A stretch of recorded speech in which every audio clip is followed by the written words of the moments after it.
The evening began like any other. I came home from work, tired but content, looking forward to a quiet night with my wife, Sarah.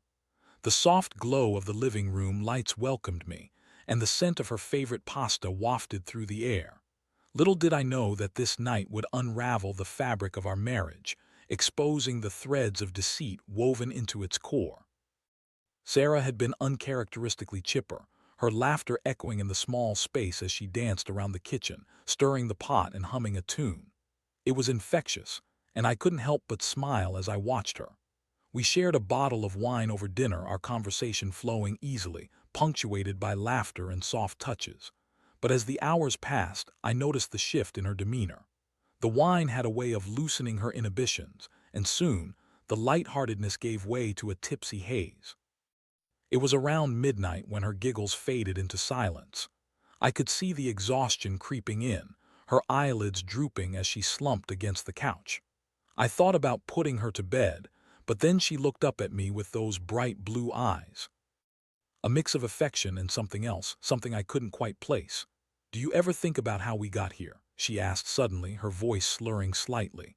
I raised an eyebrow, unsure of where this was heading. The room felt charged, an undercurrent of tension I couldn't yet identify. "Got where?" I asked, trying to keep my tone light. "To our cozy little life." She chuckled, but there was an edge to it. "No, I mean how did we end up in this perfect little bubble?" Sometimes I feel like it's too good to be true. I brushed off her comment, attributing it to the wine. "That's just the wine talking, babe. We've worked hard for this."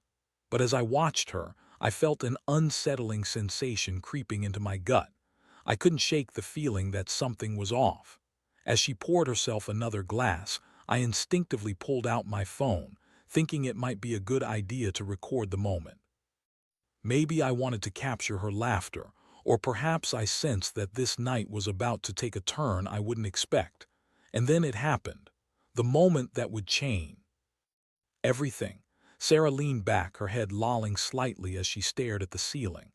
"You know, sometimes I think about other people," she murmured, her words slurring together. My heart thudded in my chest. I leaned closer, my phone still recording, the screen illuminating her face in the dim light.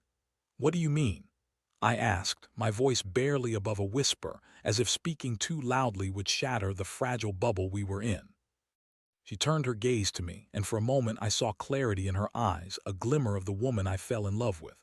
"I mean, I've been seeing someone else," she confessed, her voice trembling. The words hung in the air, heavy and suffocating. I could hardly breathe as the reality of her admission crashed over me like a tidal wave. I felt my heart drop. "What?" I managed to choke out, my mind racing. I couldn't process what she had just said. "Who?" The question escaped my lips before I could think. She shrugged, a careless gesture that sent a jolt of anger through me. "Just someone from work. It was just supposed to be fun. You know, nothing serious." Her tone was almost dismissive, as if she were talking about a passing fancy rather than a betrayal that cut deep into my soul. My thoughts spiraled as memories flooded back, moments I now viewed through a lens of doubt and suspicion. The late nights at the office, the unexplained absences, the way her laughter had sometimes felt hollow. I had ignored the signs, convinced myself that our love was unshakable. But now, sitting there, I felt like a fool. What led us here? How could she throw away everything we built together so carelessly? As her words continued to spill out, I realized I was no longer just a husband but a man grappling with the monstrous reality of betrayal. I felt a mix of anger, sadness, and a gnawing sense of betrayal that clawed at my insides.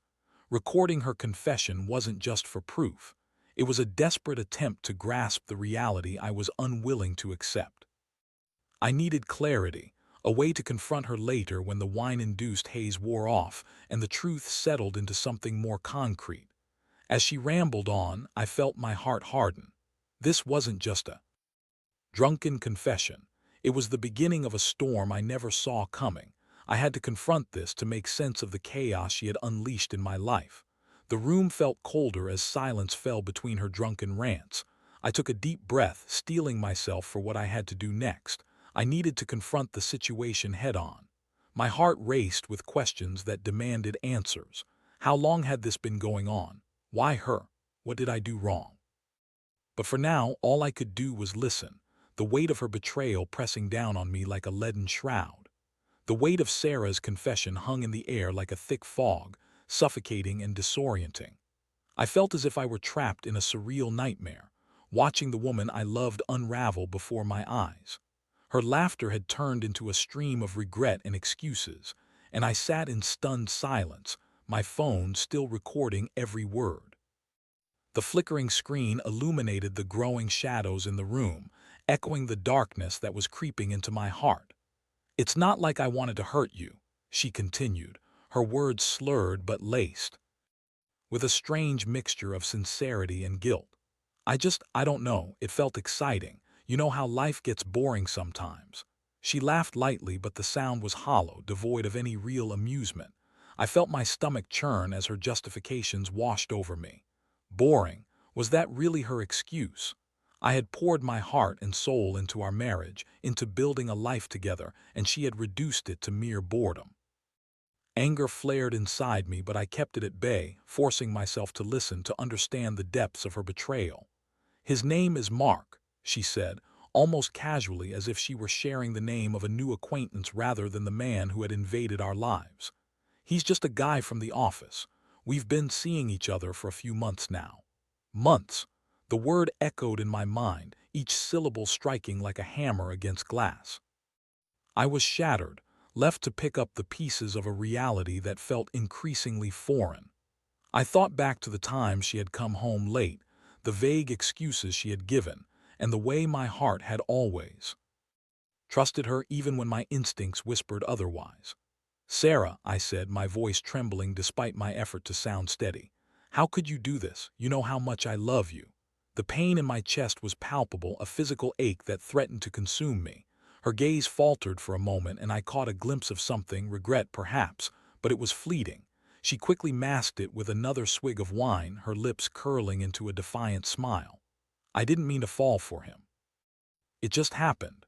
As if it were so simple, I felt a rush of conflicting emotions, betrayal, anger, and a deep, gnawing sadness. I had always believed that love was a choice, a commitment we made each day, not just a fluke of fate. How could she dismiss our years together as though they were nothing? I glanced at the recording on my phone, still capturing every moment of this painful exchange. I was torn between wanting to keep the evidence of her betrayal and the sickening realization that I was documenting the end of our life together. I had thought of recording her laughter, her joy, but now I was capturing her confession of deceit. "Do you even care about what this means for us?"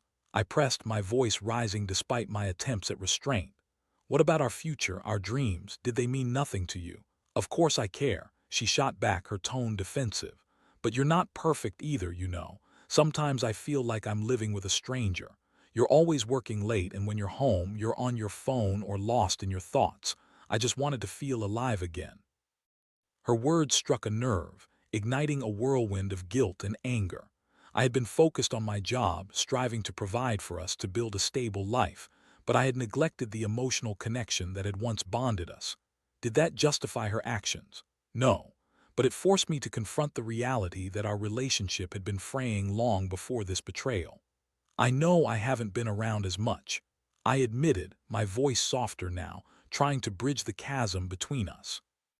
"But I thought we were working through it. I thought we were in this together." She rolled her eyes, dismissing my words as if they were inconsequential. "You don't get it. I needed something more, something exciting. I didn't mean for it to get out of hand." The dismissal stung, and I felt my stomach twist in knots. I had poured my heart into our marriage, and here she was, treating it as if it were an afterthought. The anger simmered beneath the surface, but I couldn't let it boil over, not yet. I needed to keep my composure, if only to gather my thoughts and devise a plan. "Sarah," I said, my voice low and steady, "you need to understand that this isn't just a fling. You've shattered my trust, and it's going to take more than just a few apologies to fix this." She looked at me, her expression a mix of confusion and defiance.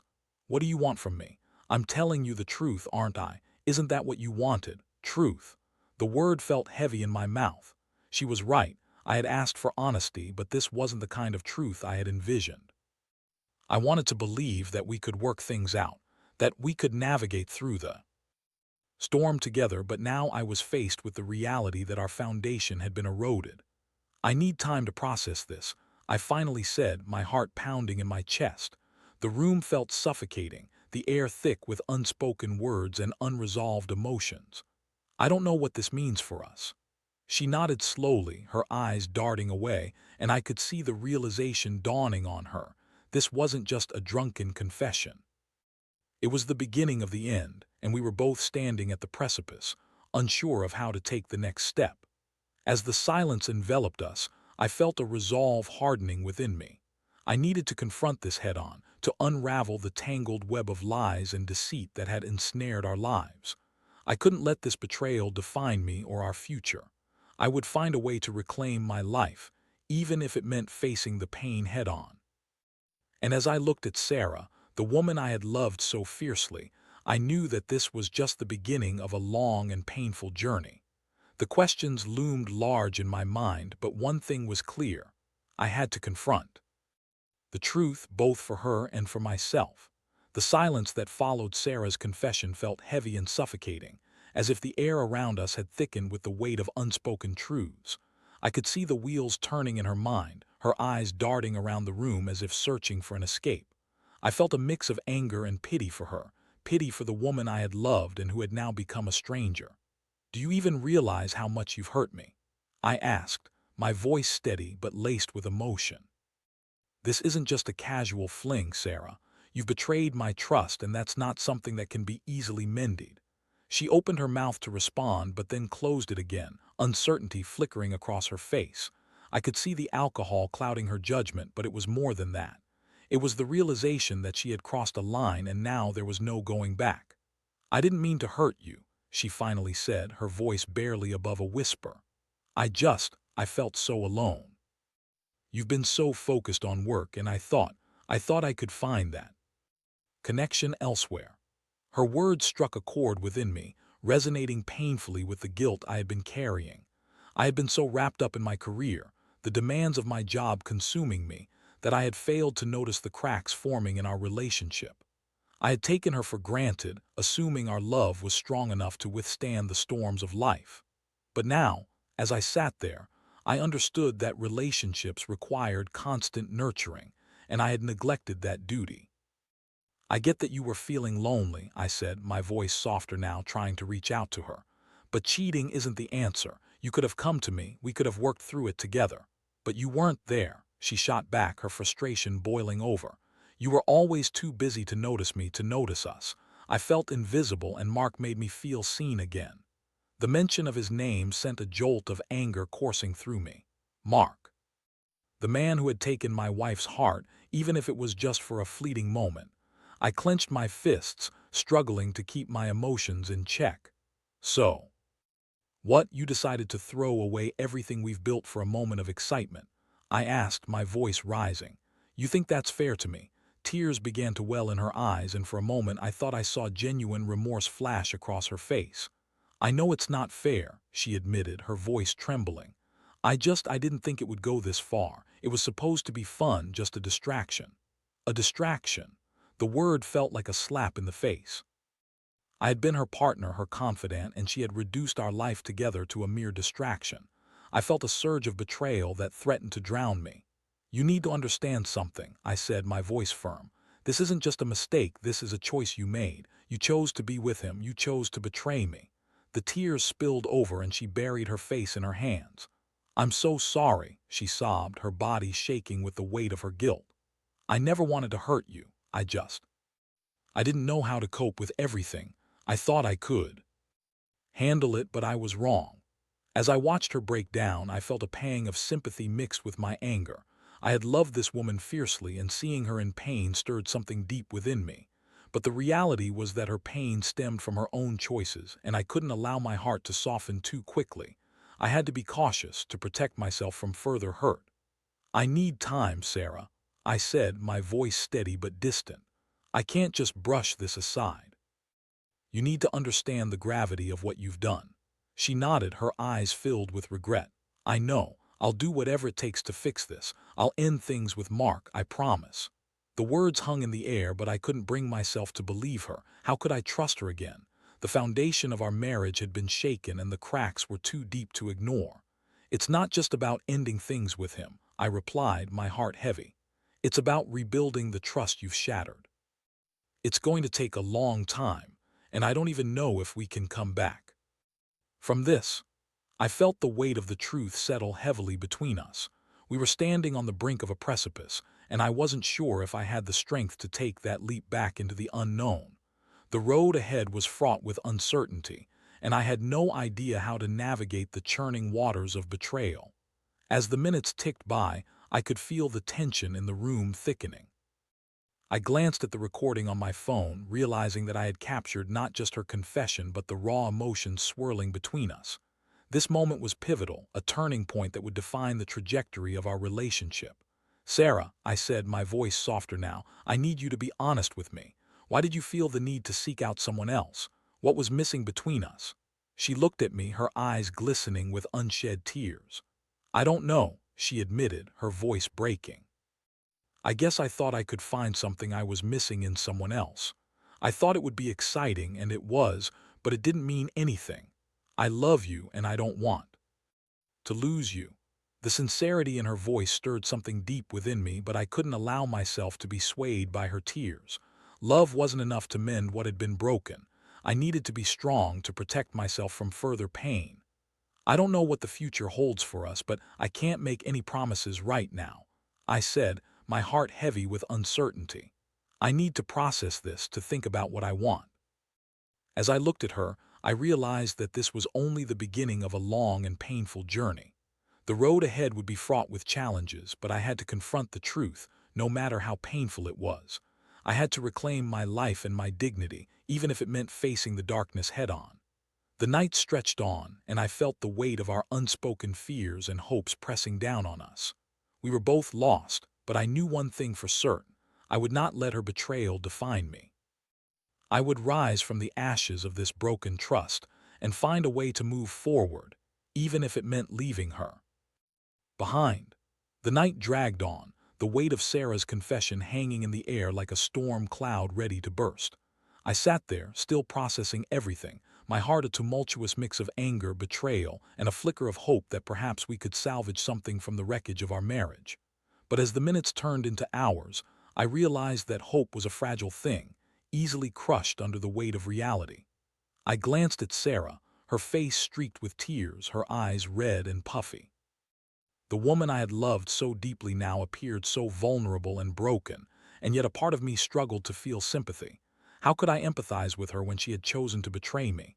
The thought felt like a betrayal in itself. "Do you really think you can just end things with him and everything will be fine?" I asked, my voice steady but edged with skepticism. "You can't just flip a switch and expect me to forget what you've done." She sniffed, wiping her nose with the back of her hand. "I know it won't be easy, but I want to try. I'll do whatever it takes to make this right. I love you and I don't want to lose you over a mistake." A mistake. The word echoed in my mind, twisting like a knife. What she had done felt more like a conscious choice than a mere mistake. I wanted to believe her, to trust that she was sincere in her desire to fix things, but doubt gnawed at me. How could I be sure she wouldn't slip back into old habits the moment things got tough again? "I need to think," I said, my voice firm. "This isn't something I can just brush aside. I need time to process everything, to figure out what I want. You've put me in a position I never thought I'd be in, and I can't just pretend it didn't happen." She nodded, her expression shifting from desperation to resignation. I could see that she understood the gravity of the situation, but the question lingered in my mind. Could she truly change? Could we rebuild the trust that had been shattered? "Can you at least promise me that you won't see him again while we figure this out?" I asked, my heart racing at the vulnerability of my request. "I promise," she replied, her voice earnest. "I'll cut all ties. It's over, I swear. I want to focus on us." I wanted to believe her, but the skepticism lingered. I needed proof, something tangible to hold onto as I navigated this tumultuous sea of emotions. "I need to see you make an effort," I said, my voice steady. "This isn't just about you saying the right things, it's about actions. I need to see you fight for our marriage." "Of course," she said, her eyes pleading. "I'll do whatever it takes. I just need you to give me a chance." That was the crux of it, wasn't it? A chance. But as I sat there, I couldn't shake the feeling that giving her a chance meant risking my heart once more, and I wasn't sure I was ready for that. The hours dragged on, the weight of our conversation settling heavily in the room. I could feel the tension simmering beneath the surface, a palpable energy that was both uncomfortable and necessary. We were at a crossroads, and the choices we made tonight would shape the path ahead. I think. I need some space, I finally said, my voice barely above a whisper. I need to be alone to think. Her face fell, and I could see the panic rising within her. Please don't say that. I don't want to lose you, not like this. I'm not saying it's over, I reassured her, though my own heart was uncertain. I just need time to figure things out. I can't make any decisions right now. She nodded slowly, the fight leaving her. Okay, I understand. I'll give you space. I rose from the couch, the weight of the world pressing down on my shoulders. I needed to get away, to think clearly without the cloud of alcohol-induced confessions hanging over me. I grabbed my jacket and headed for the door, but something stopped me. I turned back to her, the woman who had once been my everything. Sarah, I said, my voice softening. I need you to understand that this is serious. I don't want to lose you, but I can't promise anything until I know I can trust you again. I know, she replied, her voice trembling. I'll do everything I can to show you that I'm worthy of your trust. I stepped outside, the cool night air hitting me like a splash of cold water. I needed to breathe to clear my mind. As I walked down the street, the world around me felt surreal. The streetlights glowed dimly, casting long shadows on the pavement, mirroring the darkness that had enveloped my heart. I thought about Sarah and Mark, about the betrayal that had shattered my reality. How could she do this to me? How could she betray the love we had built over the years? I felt a mix of anger and sadness wash over me, a tempest of emotions that threatened to consume me. The streets were quiet, the only sound the soft crunch of gravel beneath my feet. I arrived at a nearby park, a place that had once been a refuge for us, a place where we had shared laughter and dreams. Now it felt tainted, a reminder of everything that had gone wrong. I found a bench and sat down, staring up at the stars twinkling in the night sky. I thought about our life together, the moments that had defined us and the dreams we had shared. Would I be able to reclaim that? Could we rebuild what had been lost? As I sat there, the weight of the world pressing down on me, I felt a flicker of resolve igniting within me. I wouldn't let this betrayal define me. I would confront it head-on, not just for Sarah, but for myself. I needed to reclaim my life, my dignity, and my sense of self. I pulled out my phone, still recording, and listened to her words once more, the raw honesty of her confession. It was painful, but it was also a reminder of the reality I faced. I had to confront the truth, no matter how bitter it was. With a deep breath, I made a decision. I would return home, but I would do so with a plan. I needed to set boundaries, to communicate my needs, and to ensure that Sarah understood the gravity of her actions. The road ahead would be long and fraught with challenges, but I was determined to navigate it with strength and clarity. I wouldn't allow her betrayal to break me. Instead, I would rise from the ashes and reclaim my life. As I stood up from the bench, I felt a newfound sense of purpose. I would face this head-on, whatever it took. I would confront the darkness and seek the truth, for better or worse. Returning home felt like walking into a battlefield, each step tinged with uncertainty. The door creaked as I pushed it open, and the familiar scent of our home enveloped me, a mixture of lingering pasta and the faint perfume Sarah wore. It was a reminder of the life we had built together, a stark contrast to the chaos swirling in my heart. I found Sarah sitting on the couch, her head in her hands, a picture of despair. The sight stirred something within me, a mix of sympathy and anger. I wanted to reach out to comfort her, but the betrayal weighed heavily on my heart, a chasm that felt insurmountable. "Hey," she said, looking up at me with red-rimmed eyes. "I'm sorry. I didn't mean to put you through all of this." "Let's talk," I replied, my voice steady. "I need to understand how we got here and what happens next. We can't just sweep this under the rug." She nodded, her expression shifting from despair to determination. "You're right, I want to talk about it. I want to be honest with you." I took a deep breath, trying to steady my racing heart. "First, I need to know what you think this is. Do you see us moving forward, or do you think it's too late?" "I want to move forward," she said, her voice trembling slightly. I know I've messed up, but I love you. I don't want to lose you over this. I studied her, searching for any hint of insincerity, but all I found was a woman grappling with the consequences of her choices. Love isn't enough, Sarah. You've shattered my trust, and that's going to take time to rebuild. I need to know you're committed to doing the work. I am, she insisted, leaning forward. I'll do whatever it takes. I'll go to counseling. I'll cut ties with Mark completely, whatever you need. Counseling. The word hung in the air, and I felt a flicker of hope mixed with skepticism. That's a start, I said cautiously. But it can't be just a checkbox for you. It has to be genuine. We need to dig deep and understand what went wrong, why you felt the need to seek someone else. I know, she replied, her voice earnest. I want to understand too. I don't want to be that person anymore. I want to be better for you, for us. I could see the sincerity in her eyes, yet doubt still gnawed at me. What was it about Mark that drew you in? What did he give you that you felt you were missing? She hesitated, her gaze falling to the floor. He made me feel wanted. He listened to me. I felt like I could be myself around him, like I was exciting again. With you, I felt overlooked. Her words stung, and I fought to keep my composure. Overlooked? Sarah, I've been working hard to provide for us.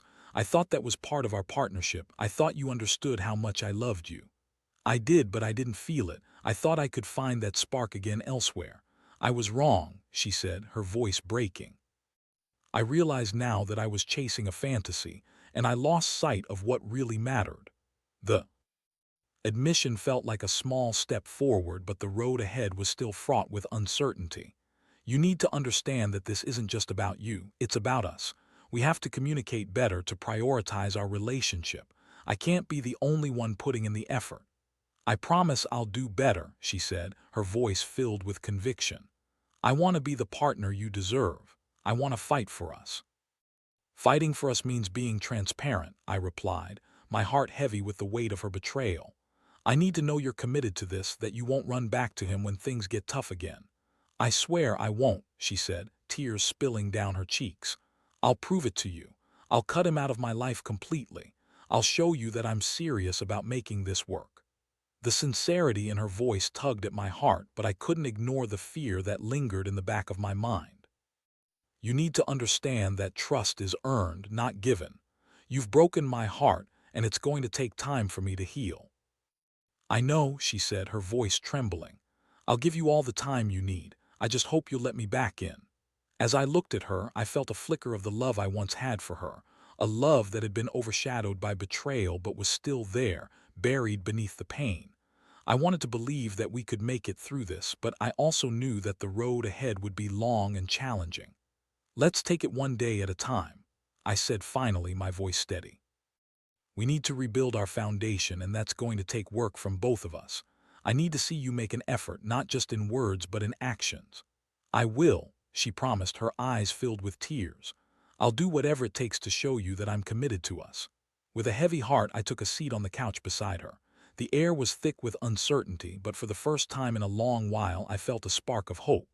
We had a long way to go, but perhaps, just perhaps, we could navigate this storm together. As we sat in silence, the weight of the night began to settle around us. I realized that this was only the beginning of our journey toward healing. We had a long road ahead filled with difficult conversations and painful realizations, but I was willing to try if she was. Let's start by being honest with each other, I said, my voice firm. What do we need to work on? What are our priorities moving forward? She nodded, her expression serious. I think we need to communicate better. I need to be more open about my feelings, and you need to be more present. We both need to make an effort. I could feel the tension in the room begin to ease just slightly. Agreed, I said, feeling a sense of determination wash over me. We can't let this define us, but we need to be realistic. It's going to take time, and we need to be patient with each other. I'm willing to be patient, she replied, her voice steady. I want to fight for our love. As we began to lay the groundwork for rebuilding our relationship, I felt a flicker of hope igniting within me. The road ahead would be long and fraught with challenges, but we were both willing to confront the darkness together. And for the first time since that fateful night, I felt as though we might just have a chance. The days that followed Sarah's confession were a whirlwind of emotions. We had agreed to take things one step at a time, and for the first time in what felt like ages, we were actively communicating. Our conversations were raw and honest, filled with moments of vulnerability that left us both exposed. I could feel the tension slowly easing, but the road to recovery was still littered with remnants of betrayal. We began attending couples therapy, a decision that felt both daunting and necessary. The therapist guided us through discussions that forced us to confront the pain head-on. I spoke about my feelings of betrayal, the way her actions had shattered my trust, while Sarah shared her struggles with loneliness and the need for validation. It was uncomfortable, raw, but it was also liberating. Each session peeled back layers of our relationship, revealing the cracks we had ignored for too long. I learned, too, express my feelings more openly, while Sarah began to understand the importance of being present in our relationship. There were tears, anger, and moments of silence, but through it all, we were learning to rebuild. One evening, after a particularly intense session, we sat on the couch in silence, the weight of the day hanging heavily between us. I turned to her, searching for the right words. "Do you think we can really come back from this?" I asked, my voice barely above a whisper. She looked at me, her eyes filled with determination. "I believe we can," she said firmly, "but it's going to take time and effort from both of us. I'm committed to making this work, and I hope you are too." Her words ignited a flicker of hope within me. I wanted to believe that we could emerge stronger from this experience. "I'm willing to try," I replied, my heart swelling with a mixture of fear and optimism. "But we have to be honest with each other, even when it's hard." "I promise," she said, reaching for my hand. "I'll always be honest with you from now on." As the weeks turned into months, I could feel the slow but steady progress we were making. We were becoming more attuned to each other's needs, learning to communicate without fear of judgment. I still carried the scars of her betrayal, but I was beginning to see glimmers of the love we once shared. One evening, as we sat on the porch watching the sunset, I turned to her and smiled. "You know, I never thought we'd get here," I admitted. "I thought I would be lost forever in the pain of what happened." Squeezed my hand, her eyes shining with unshed tears. "Me too, but I'm grateful for this chance to rebuild. I want to show you every day that I'm committed to us." I took a deep breath, feeling the warmth of her hand in mine. "It's not going to be easy. There will be moments when the past creeps back in and I'll have to fight those feelings, but I want to do this with you." "We'll face it together," she replied, her voice steady. "I won't let you down again." As the sun dipped below the horizon, I felt a sense of peace wash over me. The journey ahead was still uncertain, but I knew that we were on the right path. We were learning to forgive, to trust, and to love each other again, even amidst the shadows of our past. One night, while we were curled up on the couch watching a movie, I glanced at her and saw the woman I had fallen in love with all those years ago. Her laughter filled the room, and for the first time since the confession, I felt a genuine smile stretching across my face. It was a moment of clarity, a realization that perhaps we could emerge from this stronger than ever. "Hey," I said, breaking the comfortable silence, "I want you to know that I'm proud of us. We've come a long way." She turned to me, her expression softening. "I'm proud of us too. I never want to take our love for granted again." In that moment, I knew we were both committed to doing the work needed to heal. We had faced the darkest parts of our relationship, and while the scars would remain, we were learning to navigate them together. As the weeks turned into months, I found myself reflecting on the journey we had taken. The betrayal had been a catalyst for change, forcing us to confront our weaknesses and learn to communicate openly. We were no longer just husband and wife. We were partners in every sense of the word, working together to forge a new path. I realized that while the pain of her infidelity would always be a part of our story, it no longer defined us. We were crafting a new narrative, one filled with resilience, forgiveness, and a renewed sense of love. As I looked at Sarah, the woman I had once thought I could never trust again, I felt a surge of hope. We were learning to love each other again, not despite the betrayal, but because of the journey we had taken to overcome it. "Here, to us," I said, raising an imaginary glass. "To rebuilding, to healing, and to a love that's stronger than before." She smiled, her eyes sparkling. "To us." And in that moment, I knew we were ready to face whatever challenges lay ahead together.